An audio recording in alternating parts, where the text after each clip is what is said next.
How's it going, guys? Goy Plains 344 here, and I hope you all are having a swell day, because I know I am, because I have been climbing through the ladder on the NR Festival pretty easily with this deck that I'm about to show you guys, because I personally believe that this deck is easily within the top 3 best decks for this event. So enough talking about it. Let's go ahead and jump right into the deck profile, baby.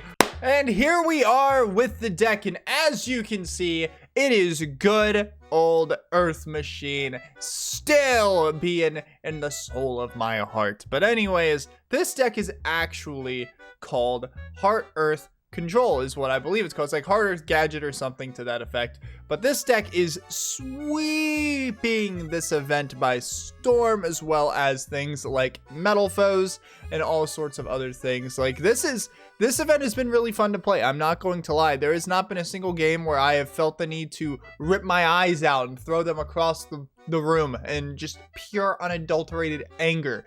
But this deck is the one that I've been playing because I've always wanted to try something with gadgets, because I love gadgets. Gadgets are such a cool concept. They're a really decent advantage engine for what they are, because they keep replacing themselves, and mixing that in term with access to Draglubion and Heart Earth Dragon is kind of kooky for this. But let's go ahead. I'm gonna go into the card by card, explain why we're playing what and what other options you could play. There's not really anything you need to worry about a budget, because you're more than likely able to craft all of these. So let's go ahead and jump right over. So of course we got 3 of each gadget, 3 green, 3 red, 3 yellow. You really need to play 3 of these. You could opt down to 2 if you want to play more like interruption type stuff.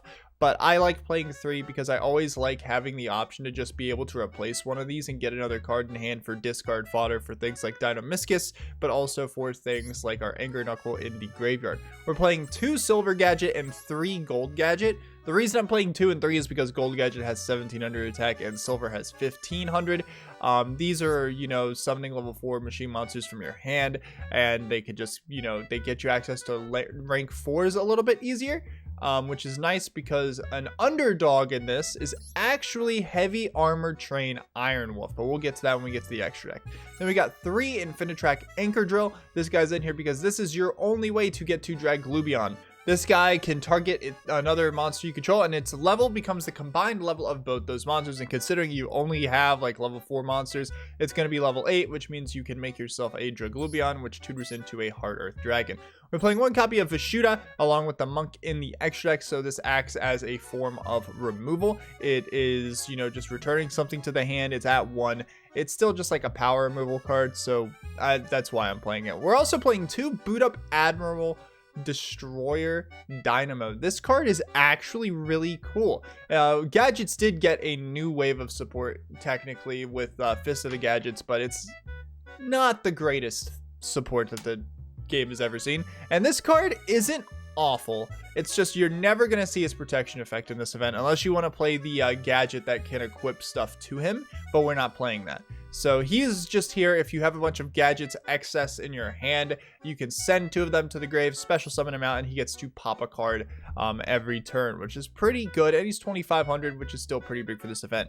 3 Bullet Train. We're actually playing 3 of this guy because he's just a free extender. He's a 3k body, which is hard for some decks to kind of move around. But not only that, the thing that's really crazy with this guy is his grave effect adds any machine monster. So you can add back your gold and silver gadgets. You can add back your destroyed Dynamo if you really want that back. You can get back literally anything in your deck while he is in the graveyard. So it's very strong. 3 heavy forward because this searches out our Infinitrack Anchor Drill. 3 MST because we need spell and trap removal in this format. 2 Torrential. We could be playing 3, but I cut it down to 2 because most of the time you want to go first and you don't really want your Heart Earth to die. But sometimes you do brick because it's, you know, an NR format. You're not going to draw crazy every time, but opening Torrential is very strong. 3 Compulse is just a form of spot removal. Same thing with Dynamiscus, probably the best card in general when it comes to NR format. I'm 90% certain everyone's playing 3 of this card.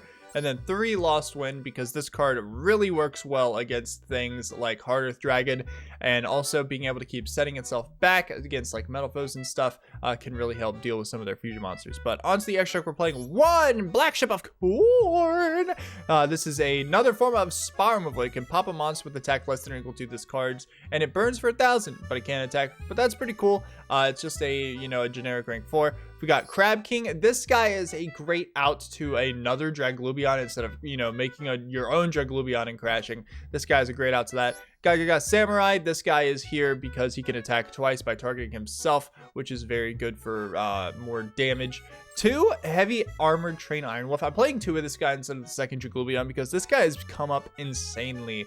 Like, he has been there a lot because of the fact that what you could do turn 1 is, let's say you just have like a gold and a regular gadget and you don't have Anchor Drill. You can make him and then of course set any back that you have pass your turn, and then if they kill Iron Wolf will then proceed to let you search out Anchor Drill because he adds any level 4 machine type. So it's another way to search your Anchor Drill because this card is the main centerpiece of your deck. You need to get this guy as soon as possible. And of course, that is slow, but this is a slower paced format. So that is something that is acceptable to just kind of pass on here. Of course, we have our Malevolent Sin. This card is crazy. I love this card so freaking much because it can target a monster, banish it, which is non-destruction removal, which is very good because it can sack things like Heart Earth off the board. And then it can keep ranking itself up by like rank to 7 then to 10, which you then can use to make your 7 sins.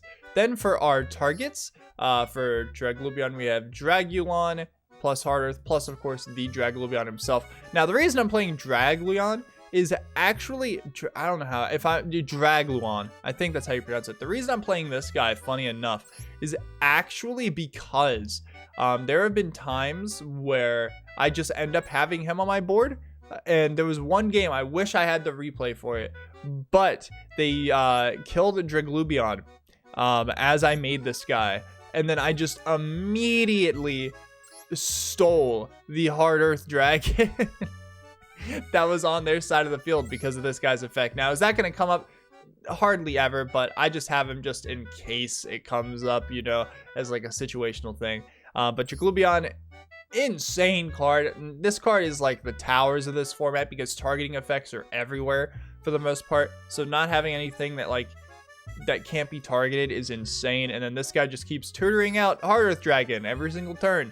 And this card is crazy because during your opponent's end phase, you can detach material from this card, banish all cards your opponent currently controls that were normal or special summon or were set this turn, which is bonkers. Like, it just can basically be a board wipe by the end of the turn.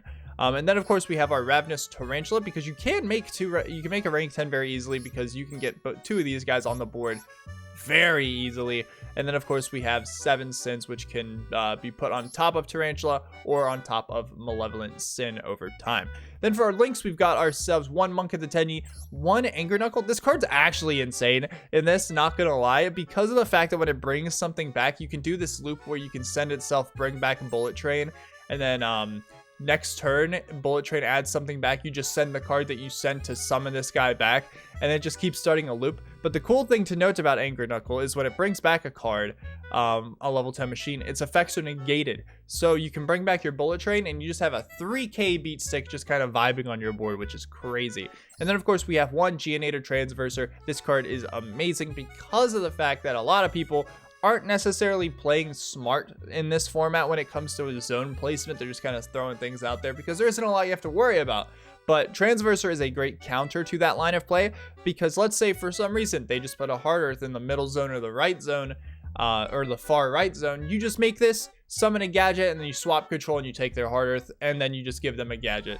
So it is very, very, very strong. And not to mention that it also has the neat little effect that this link card and monsters it points to cannot be destroyed by card effects. So if you take their Hard Earth Dragon, it is now immune if you can keep this on board. But anyways, enough talk about the deck. It's super freaking fun, but I just want to go ahead and show you. Let's jump into a game or two and show what this deck can do.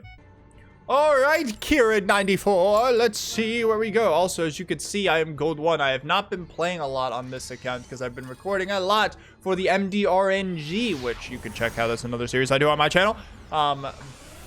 So yeah, I haven't really been playing. Plus, Elden Ring has absorbed 90% of my life on here. And this is a hand. Holy crap. Okay, so what we can do here, we can go ahead and start off with a good old copy of Heavy Forward and add a designated card, which of course is going to be our Anchor Drill. Now, so this is very important. Whenever you try to, you know, if you have a gold or silver gadget plus Anchor Drill in hand, summon the gadget first because Anchor Drill specifically lists Earth. So the reason that you want to do that is sometimes you want to leave a gadget just on board so it can float the following turn. But I think in this case, we're going to keep the gold gadget in hand and we're just going to summon out this copy of Anchor Drill, firing off its effect, and we'll get this green gadget onto the board. And then, of course, since he was special summoned, we can get a copy of red. Yeah, they search the color that's in the background. I think that's how that works. I can't remember too well. But we're going to activate the effect of Anchor Drill here, targeting our green boy. And then we're going to make our copy of Draglubion. Now, we also want to play careful with zones as well. So the best zones to kind of play around are, if I'm correct, I think this one, and then any zone that's directly underneath of these, because Anima is a UR. So we'll go ahead, we'll detach, we'll get rid of Anchor Drill here, and we will summon out this copy of Heart Earth. Now, you want to usually summon Heart Earth in attack mode, because sometimes people don't read and they try to attack into it, and they just deal a crap ton of damage to themselves. So we'll do that, we'll attach this guy to him as material. We will set a card, and then next turn we have a rank 4, or we can also just have a gold gadget plus a Dread Dynamo on the board. But let's go ahead and pass our turn with that. That's a pretty strong turn 1 board in this format. We have a Compulse if they try to summon something a little too problematic for us, mostly Megalith, you know.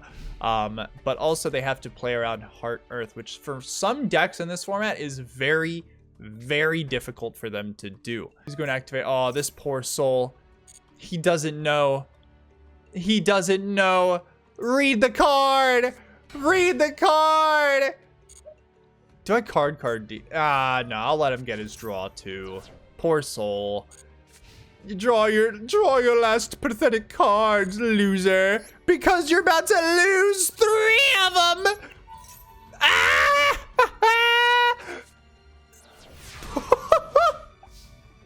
So that is why a Heart Earth Dragon is straight silly. And we drew the Dynamiscus. That is goofy right there. Oh boy.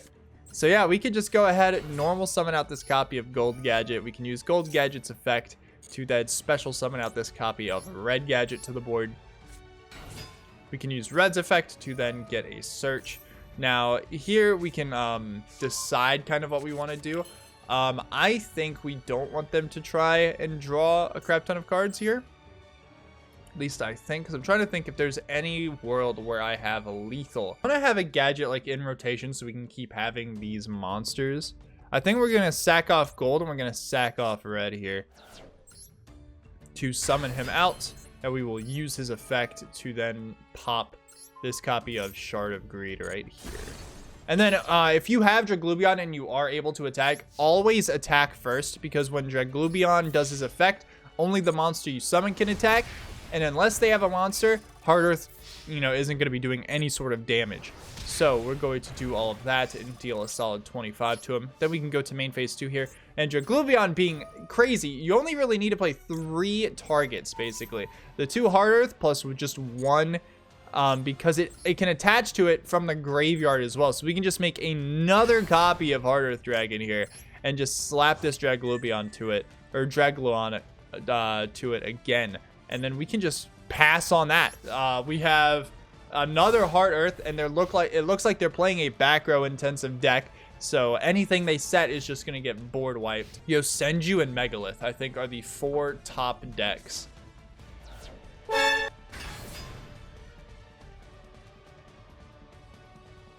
Well, shit. We're gonna face up card, put controls return to the hand. I think we just compulse it, because that'll be quirky and funny. Unless he has another one, then I did that for literally no reason. That would be hilarious. I probably messed that up. Yeah, he's gonna scoop there. Let's go! There we go. And that's basically how it goes. But yeah, that is a good old Heart Earth gadget for you. There are a lot of things that you can change in the deck for your liking. Like, again, if you don't like the Iron Wolf package that I'm playing, because most of the time I do go into 2 of them quite a bit, but those games didn't really show it. You can always take the second one out for another Draglubion if you so desire. There's so many things that are interchangeable within this deck. Like, if you want to play different back row, there's a lot of solid back row. You could play like Canadia if you wanted to play more Paleo stuff and play like a rank 2. There's so many different things that you can play this format that I find to be very cool, because this is like something that Yu-Gi-Oh is missing, in my opinion, is this level of diversity, which is, and it's also just fun because anything can win in NR format. Literally anything can win, which is super cool. I played against a guy playing Prank Kids, and that actually plays relatively well in this. There's so many just really neat things. I hope Konami keeps putting out events like this, because this is how you get people to love this game, is doing really cool things like this. Maybe even implementing stuff with types and attributes and stuff. But anyways, thank you guys so much for watching this video. I hope you all enjoyed. Let me know what your deck is that you're playing in the NR Festival, and I'd love to hear about how you are crushing some noobs with it. And I will see you all in the next video. Happy dueling.